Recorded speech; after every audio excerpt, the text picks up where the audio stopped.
I didn't even know they were doing that. But boy, have I been talking about that for years, that exact same thing. Tied after 9, roll out the nets, let's go. I had no idea. But once again, if you've listened to this program, you know, like, we are years ahead of this stuff. And isn't it kind of aggravating, Maz? As usual. That we talk about this stuff, we have these ideas, and you get this immediate pushback. Well, it's stupid. They're never going to do it. That, especially the baseball people. It's like, that's not baseball. And our answer is, yeah, exactly. It's not baseball. You need something else. But how much stuff have they done and started to introduce that we started talking about years ago? Yep. Holy crap. You know what that means? What? It's not the message. It's the mailman. Yeah. Why, it doesn't land? It lands. Exactly. You listen to the show. I've been talking about rolling out the nets for years and years and years. Just like we talked about, the pitch clock like a decade ago. Oh, that's stupid. That's not baseball. You can't do that. We said, why? Another one. Like, we run promos on this station. I don't know if they're in rotation anymore. But there's like a little sound or a little intro there where there's Felger and Mazz, and we play do-do-do-do-do. You remember what that's from?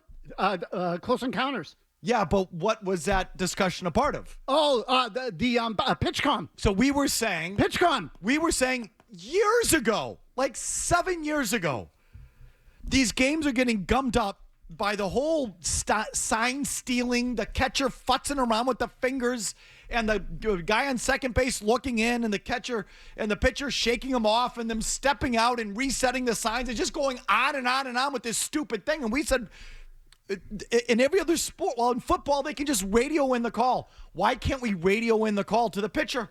Voila. And we started saying this like 7 years ago. We said, we don't know. Put a little color-coded thing on the mound. Do. Like Merlin. Like, figure it out. Oh, that's stupid. They'll never do that. Stupid. Next thing you know, there's PitchCom, and now you don't even think about it. All these things we've been talking about for years. Pitch clock, mound visits, pitcher-catcher communications. They adopted all of them, and no one even thinks about it anymore. So that's just a little frustrating that the pushback we get immediately when we have these ideas. Well, here's another one. I've been huge on this. Roll out the nets. And they did it last night. What'd you think? I actually liked it. And I'm ashamed to say I didn't love the idea of the home run derby at the end of the game. That was more of a you thing. And I would tell you, last night, I liked it. I liked the setup of it. 3 swings, 3 batters. It went quick. That's it. You get 3 swings, you go to the next guy. In fact, you could really even do it with 1 guy or 2, but they made it like a shootout in hockey. I'm sure that was the format or the foundation of it. 3 guys, take your rips. Whichever side hits the most home runs, that's it. We move on. I thought it was pretty good. Joe Murray is in for Jim Murray today. Hi, Joe. Hey, what's up? How you doing? How'd you feel about that thing last night? I just like you, Mike, I forgot that was the format. So I agree with you. Like, I like being innovative and trying different things, and you guys were on it, so I'll give you the credit. It was a good game, though. Like, in a way, I almost wanted to maybe see an extra inning and then maybe go to something like that. But overall, like, that was a good game. 6-0, the comeback, the tie. Like, I was invested while watching the Caitlin Clark game. So overall, like, I might have liked an extra inning. But again, now you're talking about guys, who weren't going to pitch. In the end, I think this was good for the game, and here we are talking about it today. And Kyle Schwarber was the hero, and another local tie here. So I said this to you before, when it comes to the All Star game, it should be a laboratory. That's what makes it more interesting. What made that game interesting to me last night wasn't the players and the All Stars, and all that stuff's gone because we see these guys play all the time now. What made the game interesting were the 2 experiments. One was the ABS. One was the swing off. I had no idea it was coming either. And so I was like, oh, and I liked it. I thought it's a perfect place to try it. Do it in a game where everyone can see it. If they're interested in baseball, they might be watching at that point, they might not. And even if they're not, they're going to see it the next day. And, hey, what was this? This was something new. So I thought, again, it's the perfect stage for it. So if you want to talk about the game, you can. I don't really care about the swing off in the All-Star game. I don't care about the All-Star game. The question is, should this be applied to regular season baseball? Right. Should this be applied to ball games that matter? That's the question. And it's a close one. It's quite a departure. There's no doubt about it. to get it to the regular season, I would have to make some tweaks. I'll tell you what they are here in a second. But I think on balance, the idea of deciding these games, and again, I just hate to do it. I've been saying this for years. The stupidest thing I can think of is playing 17 innings of extra inning baseball in a game in May in a season in which you play 162 of them. It's just colossally dumb. And baseball did it for 100 years and you were okay with it. And now we all realize how freaking stupid that is. So these games have to be decided. And they should be decided sooner rather than later. You play 162 of them. And you have more than enough time to determine who the best teams are. You don't have to play 17. So we've all, like, everyone's come around on that. Mm-hmm. The ghost runner on second. So because it's so dramatic, I'm with Joe. So here's how I would tweak it. The Joe Murray's right. I think there's got to be one inning. It's got to be equivalent. I've liked hockey's overtime format for a long time. I've told people this. I think they've nailed it. 5 minutes of 3-on-3 shootout. Let's go. So baseball still should have that equivalent of the 3-on-3, which is the ghost runner on second. That works. Now you can goose it a little bit. Yeah. You can make it second and third. I've always said second and third, one out. And I don't know why I say one out. I think just to make it quicker. But, like, I think second and third, one out, instant action. And you figure most times that one run's going to – I don't know. But, I mean, you can tweak that. I'm okay with one inning. I don't know if just the ghost runner on second is enough anymore. Second and third, one out. We can play with that. And then roll out the nets. Here's the important thing about the nets and the home run derby. It's got to be quick. And last night wasn't because they were interviewing guys. They turned it into a production. So they turned it into a production and they intentionally sort of slowed it down. That is not what you do when the games count. You roll those nets out, baby. Jimmy Stewart, good job. Timed it, apparently. Jimmy Stewart timed it from the last out of the ninth inning to the time the nets were in place and the pitching coaches were ready to go. And the batter was in the box. Batter in the box. And I say pitching coach, batting practice pitcher. Right, whoever's throwing. Right. The batting practice pitcher. The nets are up. The pitcher's in place. The batter's in the box. It took 2:25. Good. That's an inning break. That's it. Yeah. That's it. 2:20. Okay? I'd like to shave a couple seconds off of that. 2:20. Put the clock up in the stadium like they do between innings. Yeah, exactly. Put it up there. 2:20. 2-minute break in game. Just keep it at 2 minutes. Ninth inning tie game. Send the old fodgers, the pitchers, pitching coach, whatever, bullpen coach, out to the bullpen, warm up. Have the grounds crew have the nets ready to go down the alleys or wherever I didn't see where they had the nets last night. They had to be close and ready to go.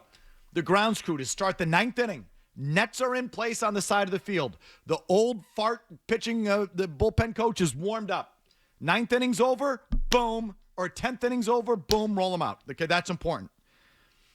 And then, to me, there's got to be a limit on each at-bat. And I went and logged some of these at-bats. For example, the Rooker kid from Rooker. Brent Rooker from Oakland. Yep. He saw 6 pitches. So it feels like the rules here is you can look at as many pitches as you want. We're going to change that. You don't get an unlimited number of. I'm not going to sit here now because when the games matter, you can see how these guys are going to circumcise a mosquito. Sure. And just wait for no. So why they put the clock in the home run derby? Okay, so no, I'm not just going to sit here waiting for you to find the perfect. No. Rooker only looked at 6 pitches. Again, he looked at the first one, swung at the second, looked at the third, hit a home run, looked at the fourth, hit a home run on the sixth. I'm sorry, looked at the fifth, hit a home run on the sixth. Yeah, it was a strategy to clearly take a break between swings. He swung every other pitch, only saw 6 pitches. It took 51 seconds. There you go. So I'm going to have to limit you on a clock or number of pitches. Maybe the sweet spot is 8. The Schwarber at bat. The Schwarber at bat, he looked at 2, hit a home run, looked at 1, hit a home run, looked at 2, hit a home run. 2, 4, 6, 8 pitches, took 122. Little long. Nope. I'm not going to give you a minute and a half.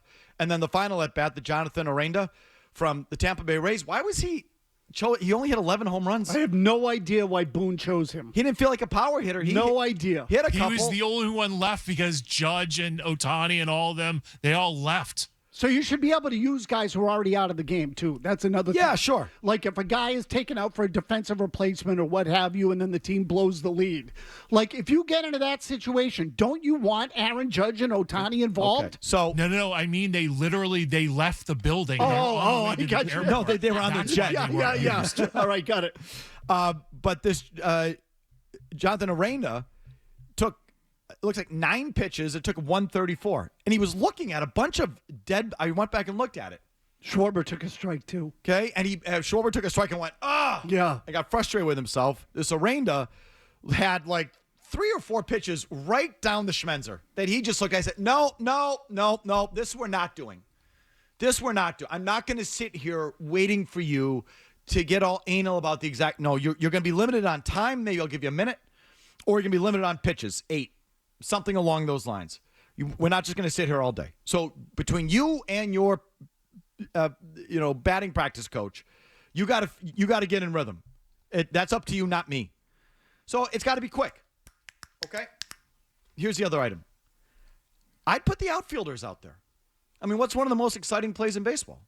The guy pulling the ball over the wall. Guy who jumps over the wall and saves a home run. Mm-hmm.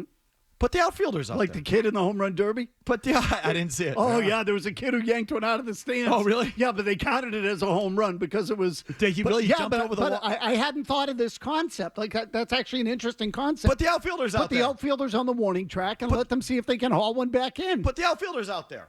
And we can play with that a little bit. Let's say, and I don't mind if they put 4 outfielders out there. I don't know. But line them up on the wall and see if they can steal a home run. Or we could play around with, if you fly out, you're out. You lose the at-bat. You don't get 3 swings. If you fly out, the outfielder catches it on your first swing, you're out. Speed it up. Bring another element into play. Some defense, not a lot. But put the outfielders out there and let them catch the fly ball or save the home run. I love the idea of the outfielders. I hadn't thought about that. So I just gave it to you. Yeah, I'd play it straight though. But, well, whatever. I mean, I'm not going to quibble over the details. I'd put 3 outfielders out there and let them play deep. And if a guy hits one in the gap, you got to go run it down. Would you do this in real baseball games? Sure. I mean, and I'm all for it. I'm all for it, but I got to tell you, it's a little radical. It is radical. Yeah, but you know what? Again, but I would do it with the caveat of, because last night I said this is the shootout. This is what this is. It's the shootout. I would also do it with the caveat of you got to give me 1 inning with the ghost runner. Yeah, so that's what I'm saying. 1 real inning. I might even give you 2 before we go to this thing, because it is such a departure. But they should absolutely do it. There's no reason, ghost runner, no ghost, to play more than 10, 11 innings of regular season baseball. It's just stupid. It is. And so you got to end it somehow. That's a good way to end it.